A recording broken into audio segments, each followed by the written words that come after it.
जी अस्सलाम वालेकुम। नॉर्मली मैं होता हूँ लंदन में, लेकिन इस वक्त मैं लंदन से तकरीबन कोई 85 माइल्स अवे सफ़र कर रहा था। तो कुछ डेवलपमेंट हुई जिस पे मैंने ब्रेक में थी, तो रास्ते में तो मैंने कहा इसके ऊपर आप लोगों से बात करें। बड़ी डेवलपमेंट हुई है, बड़ी अनवांटेड डेवलपमेंट हुई है उन लोगों के लिए जो नहीं चाहते थे कि ये डेवलपमेंट हो। वो ये है कि सुप्रीम कोर्ट ने सोमोटो एक्शन ले लिया जजेस के खतूत पर। हुआ क्या, 300 वकला ने ख़त लिखा। 300 वकला ने ख़त लिखा, उसमें तसद्दुक़ जिलानी साहब के साहबजादे का भी था, उसमें सिग्नेचर थे। उन लोगों ने बताया कि ये जो वन मैन इन्होंने एक बंदे का कमीशन बनाया है, ये कोई जायज़ कमीशन नहीं है, कोई जायज़ बात नहीं है। और ये उसको एड्रेस नहीं किया गया जिस तरह ने किया गया, क्योंकि हुआ क्या, काजी फायज़ ईसा साहब ने सियासत खेली। कभी वो जाके उसको फाइनेंस उसको मिनिस्टर साहब को मिलते हैं, कभी प्राइम मिनिस्टर साहब को मिलते हैं, कभी वो वकीलों के जो नुमाइंदगान उनसे बातचीत शुरू कर देते हैं। उन्होंने इसको सियासी रंग देने की कोशिश की और इसको कोशिश की कि इसको मिट्टी पाव वाली पोजीशन में इसको डालने की कोशिश की। तो मिट्टी पाव डालने वाली जो पोजीशन है वो अब उनके हाथ से निकल गई। जाके मिले शहबाज शरीफ को, उन्होंने भी मिट्टी पाव, ज़ाहिर है वो जो जिस बंदे के ऊपर केस था, जो जो जिनके बारे में केस था, जिनके ऊपर इल्ज़ाम थे, जो मुल्ज़मान थे, उन्हीं के पास जाने वाली बात थी। तो वो केस अब रिवर्स होना शुरू हुआ थोड़ा सा, तो उनको प्रेशर आया। तो उसमें एक और बड़ी ज़बरदस्त डेवलपमेंट ये हुई कि जिस साहब को, जिस चीफ जस्टिस सदक जिलानी साहब को इन्होंने बनाया कि भाईजान आप हमारा केस सुने, उन्होंने लिखा चीफ जस्टिस पाकिस्तान को और प्राइम मिनिस्टर को उन्होंने ख़त लिखा कि भाईजान ये जो है वो मैं आइनी तौर पे, कानूनी तौर पे इस केस को देखने का मजाज ही नहीं हूँ। फिर उन्होंने ये बताया कि ये जो 6 जज साहबान थे, इन्होंने ये ख़त लिखा था चीफ जस्टिस ऑफ पाकिस्तान को और सुप्रीम जुडिशल काउंसिल को, तो ये उनका डोमेन है, ये उन्होंने देखना है। मैं घर बैठे रिटायरमेंट कितने थोड़े केस देखता फिर। तो उन्होंने भी उनको बताया काजी साहब बंदे के पुत्र बनो, ये सीधे रास्ते पे चलें, ये कोई तरीका नहीं है जो आपने शुरू किया हुआ है।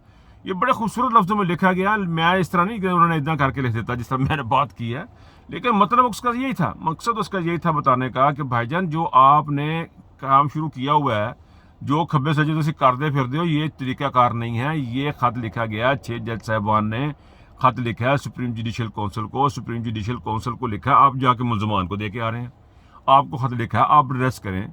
और अब काजी साहब ने फिर चवल मारी है।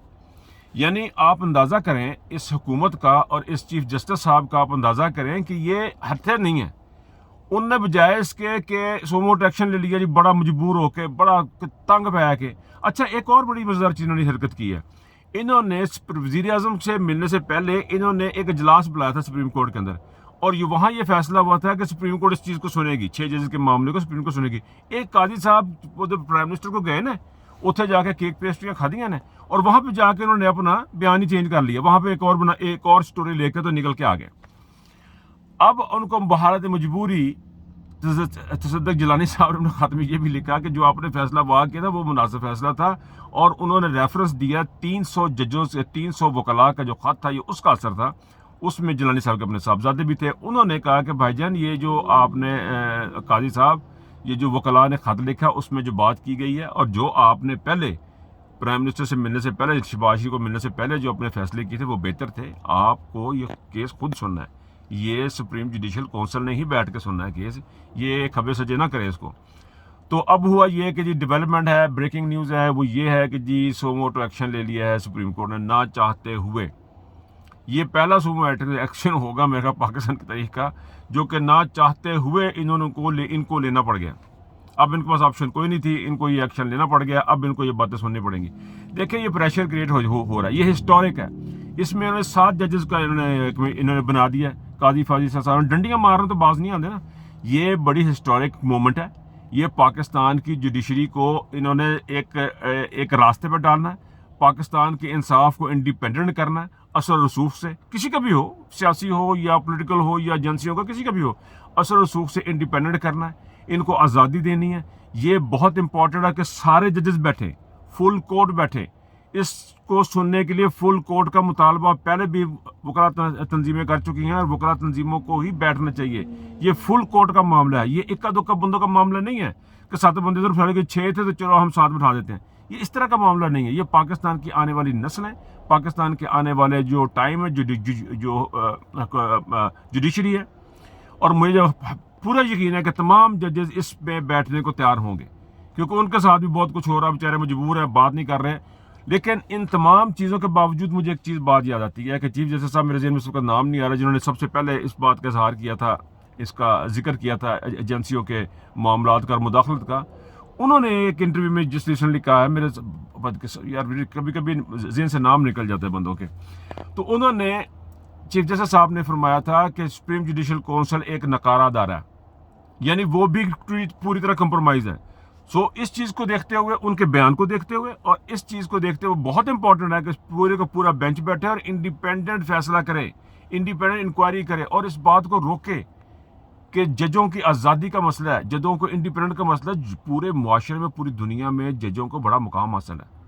आप पुराने दौर के, आपने अर्तुगरुल के ड्रामे की मूवीज़ वगैरह भी देखी होंगी कि बादशाह, काजी के सामने बादशाह भी नहीं बैठा करते थे। ये आज की बात नहीं है, हमेशा से इसी तरह चलता जा रहा है। और आज काजी उन्होंने ये मैं अलग से वैसे इसके ऊपर वीलॉग करूँगा, आरफ अलवी साहब ने जो स्पीच आज की है वकला कन्वेंशन में लाहौर में जो स्पीच की है, उसका मैं जिक्र अलग से करूँगा। लेकिन उन्होंने भी इस बात का जिक्र किया है कि जो इंडिपेंडेंस ऑफ जुडिशरी है वो कितनी इंपॉर्टेंट है। उन्होंने इमरान खान की रिहाई का मुतालबा भी किया, वो सेपरेट बात करेंगे, थोड़ी सी पोलिटिकल हो जाती है। लेकिन इस वक्त ये बताना मेरा मकसूद था कि ब्रेकिंग न्यूज़ है, पाकिस्तान के सुप्रीम कोर्ट ने सुमो मोटो एक्शन लिया ना चाहते हुए। पहला सुमो मोटो एक्शन है जो ना चाहते हुए लिया गया।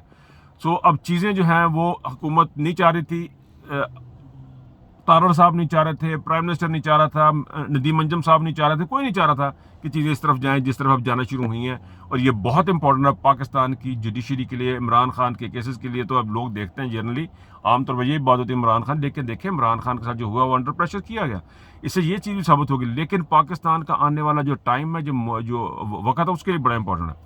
तो मैं इजाज़त लूँगा। इस वक्त मोटरवे के साइड पे एक सर्विसेज से मैंने आपसे बात की है, सिर्फ ये बताने के लिए ब्रेकिंग न्यूज़ है कि पाकिस्तान की जुडिशरी ने सुमो मोटो एक्शन ले लिया है। अब देखें चीज़ें किस डायरेक्शन में जाती हैं, वो आने वाले वक्त में पता लगेगा। अपना बहुत ख्याल रखिएगा। अल्लाह हाफिज़।